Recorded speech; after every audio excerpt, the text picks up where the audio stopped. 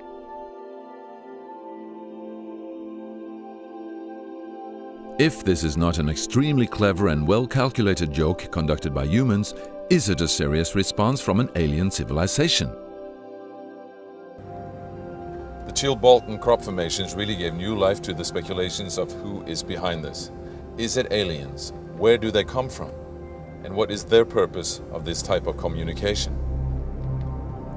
The following year, very nearly on the same day, a new picture appears that gives new force to the alien theory, this time in Crabwood, near the town of Winchester in Hampshire. Once again we see a face, but this time there is an unmistakable resemblance to something extraterrestrial. The picture also contains a print, somewhat similar to that of a CD, with something that appears to be a coded message. This formation also has a new type of design, this time with horizontal line patterns of variable thickness, similar to that of a TV picture. The message on the disc is similar to a spiral band built up of many boxes. But data expert Paul Weige manages to decipher the message. And I had to enlarge the disc quite substantially on the computer and run some image analysis over it to make it clear so that I could see what was a standing tuft and what was flattened. And while I was doing this, I noticed that every so often there was almost a mistake in the diagram. It was like there was a tuft, where the little square tuft, it had done sort of half size. I thought that was a bit odd, and it seemed fairly regular. I was going round and I sort of counted up, and it was sort of literally every sort of 8 bytes or whatever, and I thought, oh, 8 bytes, and yeah, from computer side, is obviously some sort of binary code. So then I did the straightforward thing. I just converted it into ASCII, which is the standard sort of computer language that you encode the alphabet in. And of course I then started to get words forming out, and I thought, I'm getting somewhere here. So I then did the whole thing for the whole lot, and got this message. The message is in English and reads as follows. Beware the bearers of false gifts and their broken promises. Much pain, but still time. There is good out there. We oppose deception. Conduit closing. Many have been surprised by this message. Are there aliens with such faces that we should be aware of? Or is this a picture of the sender? Does this indicate the start of actual close contact with neighbors in the universe?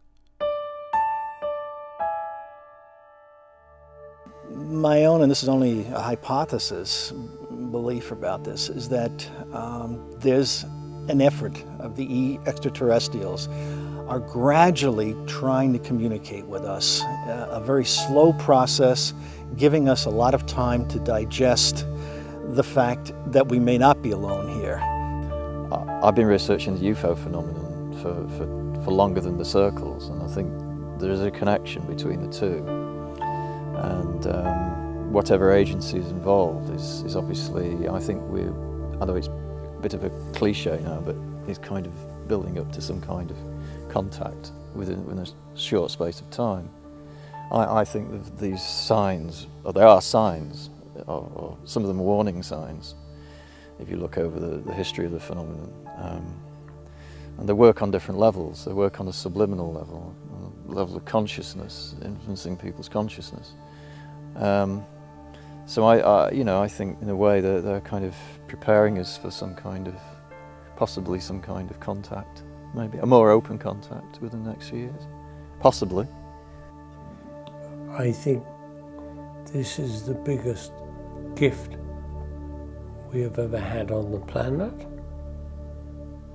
I think it's the most important moment we've ever had on the planet.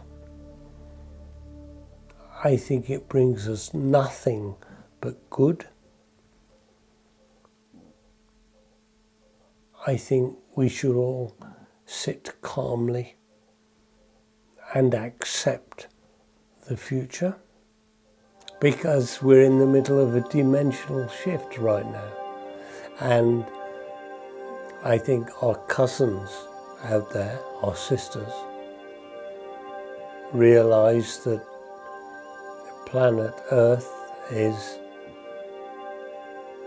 famously like this in the universe, and we are going to be dragged kicking and screaming into the future, and it won't be easy. And I think they are very gently offering us help. I don't know what it is, but I know it isn't planks and boards. And I may be the only person in the world that can say that, coming from both the science and the fact that I watched one happen. There were no planks and boards. You can throw that idea out. There are people who make them, yes. There are people go in the fields and amuse themselves. They didn't make the one that I saw happen, and they haven't made these others that we've been testing. Nancy Talbot is not just one of the most well-known crop circle researchers in the world. She's also one of the few that claims to have seen the phenomenon in action at close hand. In 2001, she visited Robert van der Broeke in Holland, a young man who had also said that he had observed the creation of many crop circles.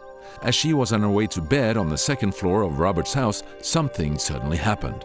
Seconds, minutes later, this tube of light, this brilliant, about 1.5 feet, maybe 2 foot diameter tube of light came crashing down right in front of those windows. Scared the dickens out of me. I mean, it lit up the field outside like daylight, but there wasn't really time to do anything. It only lasted for a second or so. No noise, no smell, no electromagnetic response in the skin, just this brilliant light and enormous force. It stopped, it disappeared. Did that really happen, you know? Before you had time to think about it, another one, same place. Well, whomp, this thing comes down. Exactly the same. The outside lit up like daytime, the inside lights up. And now I'm thinking, God, I hope Robert's seeing the same thing, because you don't want to see this sort of thing all by yourself. Before I could get on a bed, by then I'm starting to get on a bed, and had begun, you know, to yell for him. A third tube came crashing down. Well, by this time he's halfway up the stairs yelling for me, because he's been watching exactly the same thing from downstairs. Now, from my vantage point, the windows, although very high, cut this tube of light off, you know, at a certain point. He was right next to the windows downstairs and could see considerably farther up in the sky. Neither of us saw anything in the sky from which these tubes of light could possibly have come. There was nothing up there. We went to the windows in the bedroom, looked up, saw nothing, went running downstairs we're getting ready to go out. And I was a little scared. I'm not brave. I thought, if another one of those things comes, I don't want to be underneath it. But Robert, he got brave and he stepped down and nothing happened to him. So I grabbed a flashlight and we went right to the fence, which is about 85, 90 feet behind the house. And there in that field, right on the other side of that fence. And I think I saw steam. I'm not positive. I couldn't really tell because I was just holding a flashlight. But I think I saw steam rising. And there was a brand new crop circle. And it wasn't just a circle. It was an ellipse, as a matter of fact, a very distinct ellipse with a long pathway going off on the northern end and a crossbar, like a capital letter T. And Robert and I it wasn't there earlier. We'd been right there earlier in the evening. And there it was.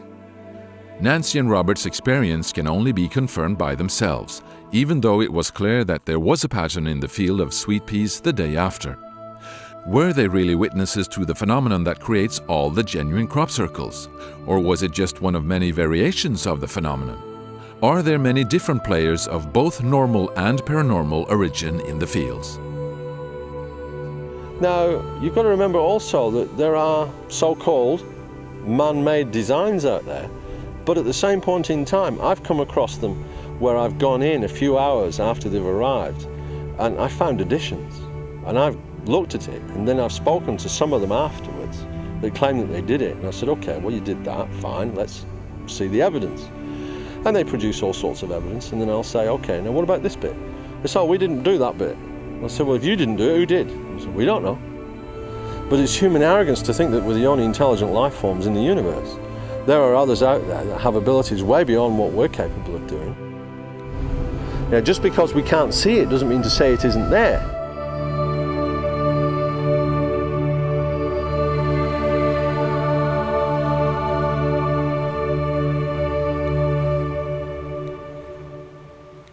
If you sit out here in this field, you know, especially for a night maybe, spend a whole night in this circle, in this geometric pattern, which at this time is a complete mystery.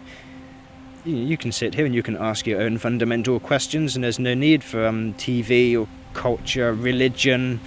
You know, it's like a personal little church for a night, and you know, it's actually very healthy, and it certainly should be looked at very seriously before being ridiculed. Usually the ridicule is stemming from fear rather than fact. Personally, I think the message of the crop circles is really important, and I think they are one of the most important things happening on the planet at the moment. I think they speak of Earth changes. I think they speak about changes about human evolution. I think we're being stimulated and pulled forward to consider all kinds of possibilities for the fact that the reality which we perceive at the moment is not in fact the entire reality at all. It is entirely our free choice to give attention to these things. If they wanted to interfere, they would knock out our computers and our electronics and things like that to really give us a shock, you know. But they're not. They're doing it in the middle of fields, and it is entirely our choice to give these things attention. And even when that's the case, they're not giving any really clear answers. They're saying, form your own conclusions. What are your ideas on this? How do you respond to this? And so they're not interfering. They're more like very enlightened grown-ups working with kids.